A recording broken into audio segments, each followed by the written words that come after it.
At a party with my fiancée Jenna and her friends, she said she had to step out.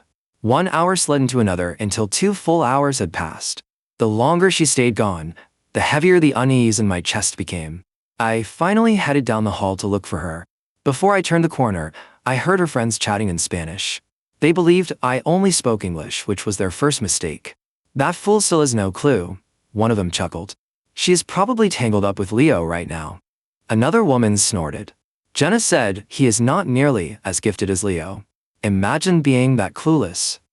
Their words cracked through me like splitting ice. I stood there, numb, until Jenna came back into the room. Her face was flushed, her breathing unsteady. One of the girls asked her something in Spanish, leaning close with a sly grin. Was it good? Jenna nodded, her voice thick. Too good. Leo sauntered in behind her, looping his arm over her shoulder with the confidence of someone who had already claimed her. That casual touch had always bothered me. Now I knew why. The collar of her blouse shifted, and a trail of fresh marks stood out on her skin. I sank into a nearby couch, my legs refusing to hold me.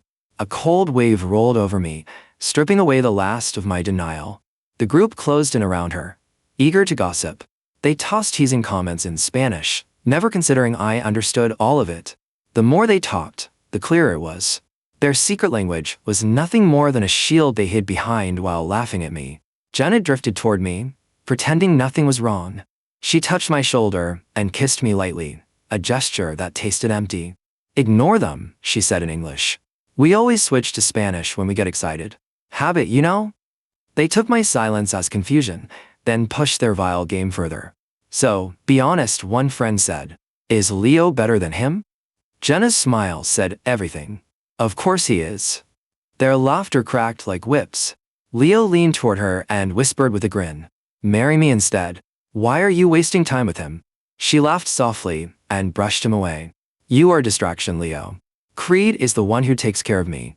He is the one who puts me first. You cannot do that. Her words were meant to soothe me, but they only deepened the cut. Every memory of devotion twisted into something ugly. Then Leo swore suddenly. I forgot protection. Jenna's expression shifted from smug to panicked. Are you serious? Leo, what is wrong with you? Go get a morning after pill before this becomes a disaster. He shrugged and reached for another drink. She turned to me with a helpless little sigh. Creed, can you run to the pharmacy for me? I really need it. Please. I could hear her friends giggling behind her, already celebrating the joke they believed I could not understand. My hand curled so tight that my knuckles popped. Not a single person in that room had any conscience left.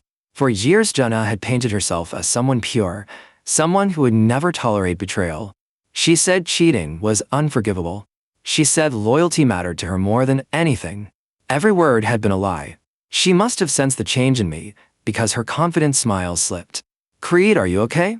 You look pale.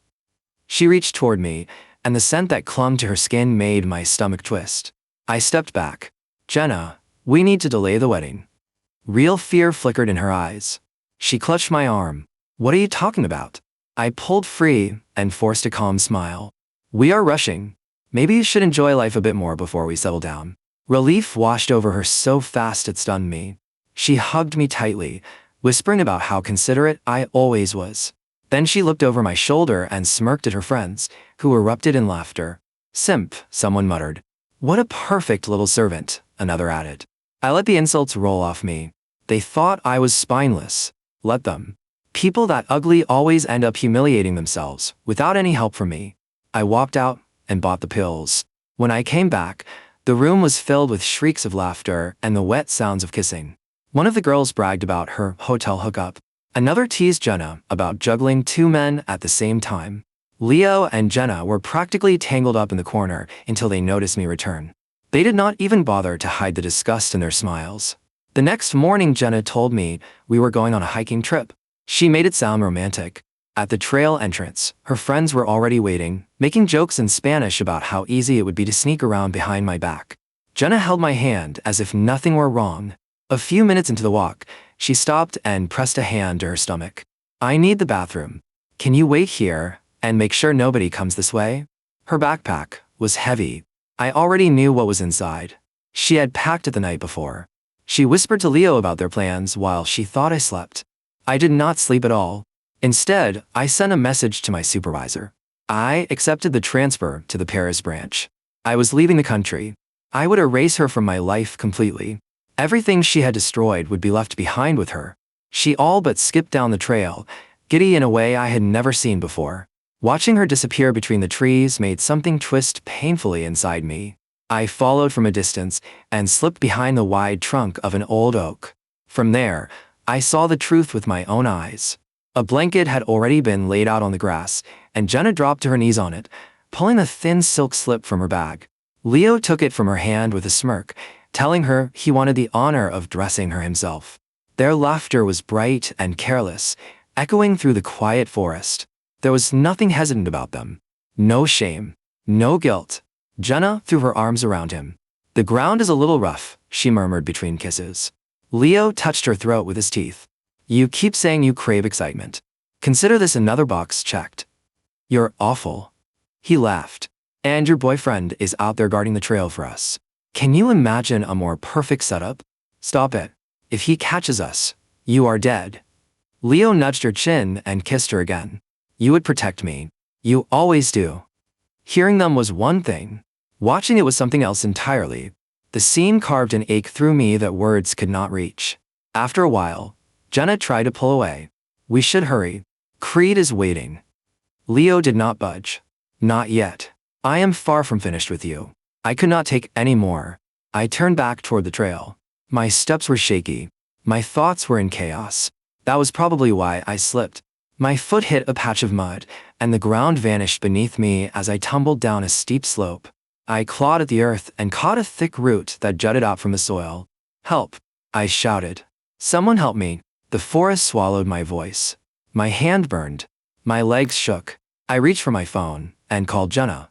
The ringing went on so long I thought it would never stop. When she finally answered, she sounded annoyed.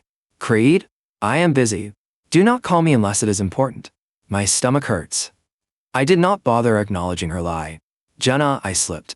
"I am hanging over a drop. Come help me." She groaned. "It cannot be that bad. You always exaggerate. Hold on to something."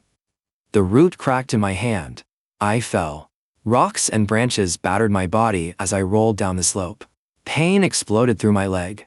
Blood ran warm over my skin. I lay there, dazed and trembling, and realized her voice was still on the line. She had heard my screams. She had heard the impact. She did not care. Her soft moans filtered through the phone, proof of where her attention was. At that moment, something broke inside me. A line I had worked so hard to protect finally snapped.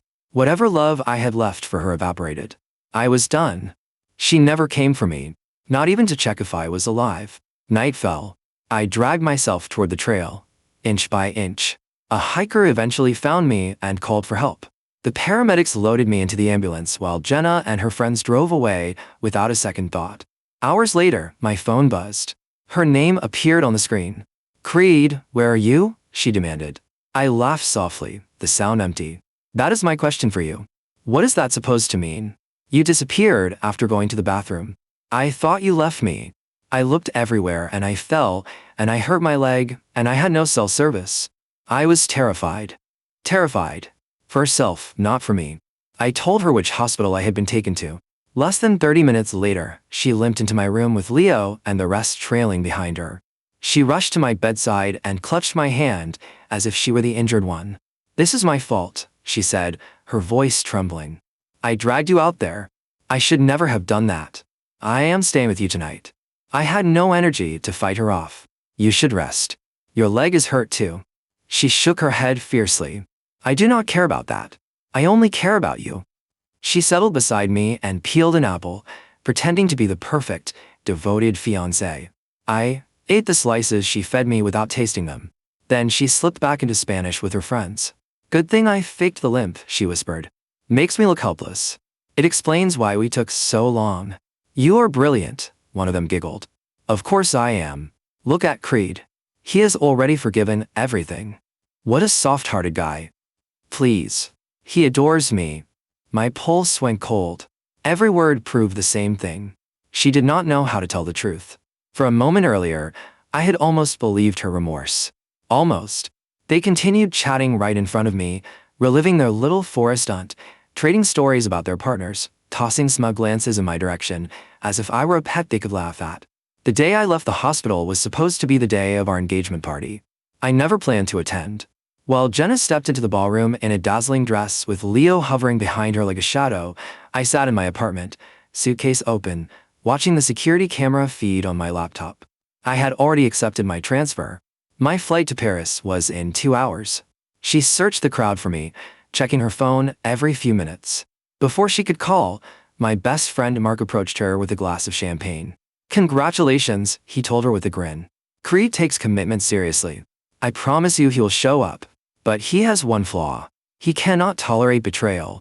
Jenna stiffened. Mark tapped his chin. "By the way, you mentioned you grew up speaking Spanish. Funny coincidence.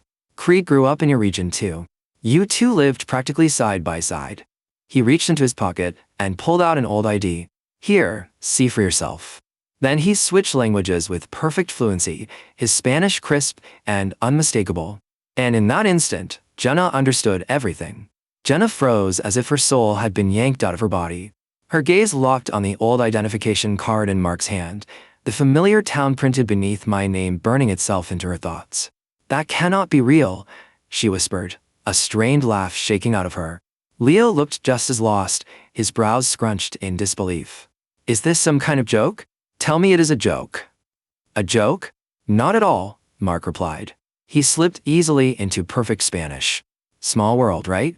Incredible how paths cross." The color drained from Jenna's cheeks. Her lips parted, but nothing came out. Even Leo seemed carved from stone. "Crazy thing is," Mark continued with a casual shrug, "I only figured it out because I saw the return address on a package you mailed home. Turns out Creed lived one town over from you before he moved east." He tilted his head. "Strange that he never mentioned it. You two probably call your families in Spanish all the time, right?" That single sentence landed like a punch. Jenna and Leo stared at one another with the same haunted expression, both remembering every careless word they had said around me, convinced I never understood a thing. Mark smiled. Surprise. Jenna nearly collapsed where she stood. Her friends gathered around, drawn by the rising tension. Mark greeted each one in their own dialect. Shock splashed across their faces, one after another. "Oh, by the way," he added lightly, "Creed left you all a little present." With a wave of his hand, the big screen above them flickered on. A shaky, unfiltered video began to play. The forest clearing appeared, two entwined bodies moving together in a way that left nothing to the imagination. "Is that Jenna?" "And Leo?" someone gasped. "It is not blurred," another voice shouted. "Oh no. Oh no no no. She cheated on him. Wow. She is really something." Jenna and Leo shouted at the staff to stop the screen. Panic twisted their features. But stopping the first clip did not stop the next one. Or the one after that.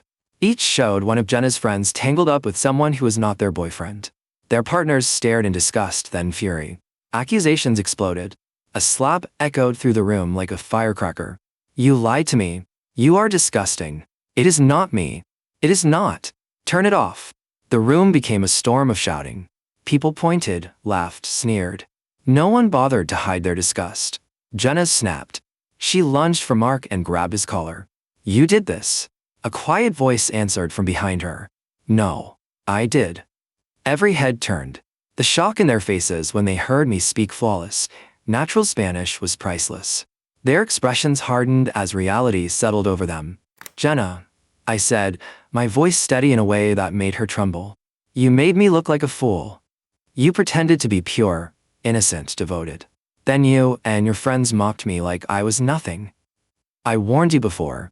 Anyone who humiliates me becomes the one who ends up humiliated." She slowly released Mark, her tears brimming. Fear rippled across her face. "Creed, please. It is not what you think. Come with me. It is too loud here. Let me explain." She reached for my arm. I pushed her hand away. "Do not touch me," I said. "I care about what is clean." The words hit her like a blade. Her crying turned silent and desperate. I did not doubt her feelings. I knew she loved me, in her own twisted way. But her betrayal was real too. And it overshadowed everything else. Leo tried to rescue the moment. He swung at me. I stepped aside and sent a sharp punch into his ribs. He staggered back into the cluster of girls who shrank from him like he carried a disease. "What are you all staring at?" he yelled. "Creed is the one who exposed us. Help me. He planned this whole revenge." That jolted them out of their shock. "You are cruel," one of them screamed at me. "We said a few things and you want to ruin our lives?" I stared straight through her. "Why should I sit quietly while you insult me? This is the cost of your laughter." "You," she sputtered. Another voice cut her off. One of the betrayed boyfriends stepped forward, pointing an accusing finger at her. "Do not blame him. Blame yourself. You cheated. You lied. Then you have the nerve to cry." The rest of the men walked out without another look, tossing their relationships aside like broken glass. Leo shouted after them. "You are not a man, Creed. Jenna loves you, and you destroyed her reputation." I let out a low, humorless laugh. "She loves me? Then explain why she was in your bed." Jenna sobbed, shaking her head violently. "Creed, do not twist it. Every woman with a past is not filthy. If someone dated before marriage, things happen." My hand struck her cheek before the thought fully formed. The entire hall fell silent. People with a past do not behave like you. You cheated, and you still cannot admit you were wrong. "I am ending this right now," I said. Her eyes stretched wide. No, Creed, please. I do not accept that. I love you." I was going to break things off with Leo. I was really going to change. I looked at her like she was a stranger. "And you think that makes you worthy of me? You are living in a dream. You make my stomach turn." She reached toward me again. I stepped back. This is goodbye. She would never understand the pain she caused, or the way her betrayal carved itself into my bones. Whatever we once had was beyond saving. My heart was done with her. I slung my suitcase over my shoulder and walked away, refusing to glance back. Jenna ran after me, her voice cracking with desperation. "Creed, please, just one more chance," she pleaded, grabbing my hand. How many chances had I already given her? People like her never truly change. How long would her lies have gone on if I hadn't discovered the truth? "Go back to him," I said, jerking my hand free. "Leo is waiting." She screamed after me, frantic. "Creed, don't leave. I won't let you go. Not unless I'm dead or you're married." I kept walking. At the airport, Isabel was waiting, radiating calm warmth. She greeted me with a hug and a light kiss on the cheek. I awkwardly stepped back and used to such gestures, but she only smiled. "Everything settled at home?" she asked. "Yes. It's done," I said. "Good. Now come. There's a fireworks show at the Eiffel Tower tonight. You have to see it." Beneath the sparkling lights, I let her loop her arm through mine. I gently removed it. "We shouldn't," I muttered. "People will notice." She smiled boldly. "What if we were a couple? Would it be okay then?" Her question caught me off guard.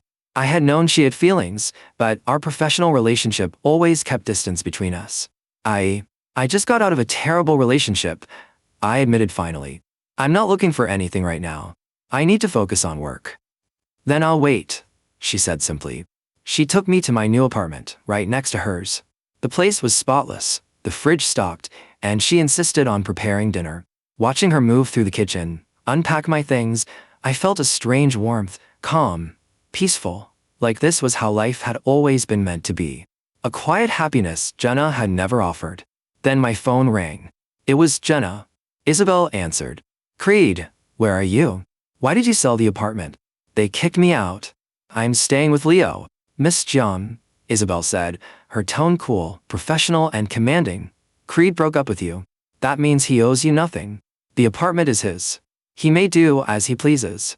Also, moving in with the man you cheated with was unwise." Jenna sputtered in outrage, but I took the phone. "Listen carefully. We are done. Do not speak to my girlfriend that way." I hung up, blocked her, and deleted her contact. I poured myself into work. If I was going to be with Isabel, I had to match her drive and ambition. For too long, I'd wasted energy on someone who never deserved me. Weeks later, Jenna showed up uninvited at my office. She lunged at Isabel with a coffee cup. Reflexively, I shielded her. The scalding liquid splashed onto me instead. "Creed, is this because of her?" Jenna yelled, disbelief etched into every word. "Is this why you broke up with me?" I slapped her, my rage boiling over. "Do you need me to remind you why we're done?" "What?" Because I slept with Leo? Are you that insecure? The delusion stunned me. To her, a massive betrayal was nothing. My blood ran cold as I realized how completely I'd been lied to. Leo, puffing up like a hero, shouted, "You can't hit a woman." I ignored him. Paris didn't care about his theatrics. I called security. Both were removed from the building. Creed, why are you doing this? Jenna cried as they dragged her out. Your affairs with Leo are none of my concern. The apartment was mine to sell. And next time you lie, consider hiding the evidence on your neck. I turned to Isabel, taking her hand. Her eyes shone with quiet strength. She is my girlfriend, I said. She is brilliant, kind, and extraordinary. Why would I choose a liar? Jenna, defeated, turned her venom toward Isabel. This is your fault. If you hadn't. Isabel's hand lashed out, slapping her with controlled force. Creed isn't yours to steal. He is a person, not a prize.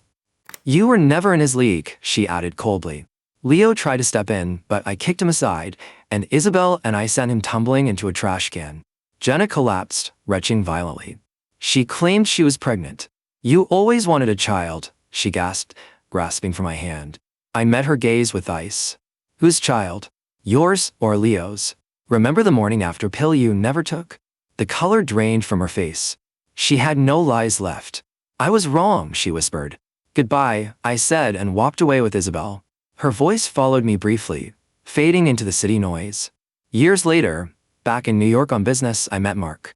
He told me Jenna and Leo had married, burdened with the consequences of their choices. Their life, far from the thrills they sought, was miserable and violent. Meanwhile, Isabel and I were married, living quietly, happily. One day, I glimpsed Jenna on the street. She looked exhausted, worn down by life. Our eyes met for a brief second, a silent acknowledgement of a past that belonged to another lifetime. Then we passed strangers once more.